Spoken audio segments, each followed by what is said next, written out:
வணக்கம். இந்த நாளில் சின்ன சின்ன வெளிச்சங்களில் இன்னொரு புதிய சிந்தனையை தெரிந்து கொள்வோம். உலகத்தில் இருக்கிற எல்லா சமயங்களும் தங்கள் சமயங்களுக்கென்று சில வழிபாட்டு தலங்களை அல்லது தங்கள் இறைவனுக்கென்று சில வழிபாட்டு தலங்களை வைத்திருக்கிறது என்பதை நாம் அறிவோம். அந்தந்த சமயங்களை சார்ந்தவர்கள் அவர்களுக்கென்று உருவாக்கி வைத்திருக்கிற வழிபாட்டு தலங்களில் அவர்களுடைய வழிபாட்டு முறைமையின்படி, சடங்காச்சாரத்தின்படி அவர்கள் கடவுளை சென்று தொழுது கொண்டு அல்லது ஆராதித்து திரும்புவது என்பது வழக்கம் என்பதையும் நாம் அறிவோம். எனவே வழிபாட்டு தலத்திற்கு போவது, இறைவனை சென்று அங்கே ஆராதிப்பது என்பது எல்லா சமயத்திற்கும் பொதுவான ஒரு செயல். சரியா? ஒரு வழிபாட்டு தலத்தில் வழிபாட்டுக்கென்று ஒரு வேகமாக போய்கொண்டிருக்கிறார். போகிற வழியில் ஒரு வீடு தீப்பற்றி எரிகிறது. உடனே அவன் அந்த வீட்டில் இருக்கிறவர்களை எல்லாம் காப்பாற்றி அவர்களை எல்லாம் தெருப்பை அணைத்து காப்பாற்றுவதற்குள் இவனுடைய வழிபாட்டு நேரம் என்ற சமயத்தில் அந்த அவன் செல்ல வேண்டிய வழிபாட்டு தலத்தில் வழிபாடு முடிந்து விட்டான். உடனே அந்த வழிபாட்டுக்கு சென்றவன் ஒருவன் இவனை பார்த்து கேட்கிறான், ஏன் இன்றைக்கு நீ வழிபாட்டுக்கு வரவில்லை?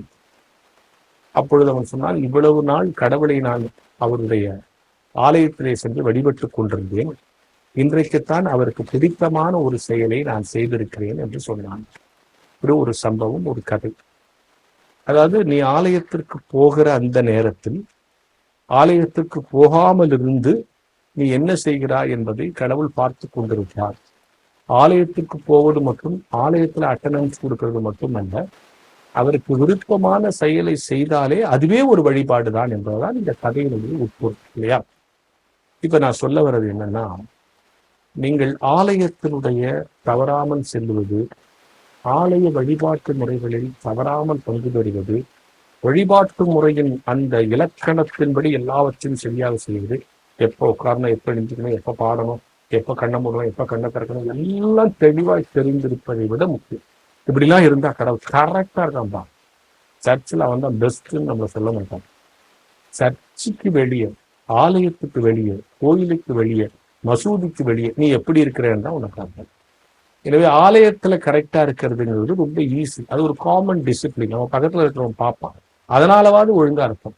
ஆனால் ஆலயத்திற்கு வெளியேயும் கடவுள் என்னை பார்த்து கொண்டிருக்கிறார் என்று அவர் விரும்புகிற நற்செய்களை செய்கிறவர் தான் சிறந்த பக்திமானாக இருப்பான் என்பதை நீங்கள் புரிந்து கொள்ள வேண்டும். எனவே கடவுளை அவருடைய இடத்திற்கு சென்று அல்லது ஒரு தொழுகை இடத்திற்கு சென்று அவருக்கென்று நாம் உருவாக்கி வைத்திருக்கிற வழிபாட்டு தளத்தில் போய் அவரை திருப்திப்படுத்துவதை விட, இந்த முழு உலகத்திலும் அவர் இருக்கிறார், இந்த முழு உலகத்தில் என் வாழ்க்கையின் மூலம் அவரை அன்றாடம் திருப்திப்படுத்துவேன் என்று சொல்லுகிறவனே மிகச்சிறந்த பக்திமான் என்கிற சிந்தனையோடு இந்த நாளை தொடர்கிறது.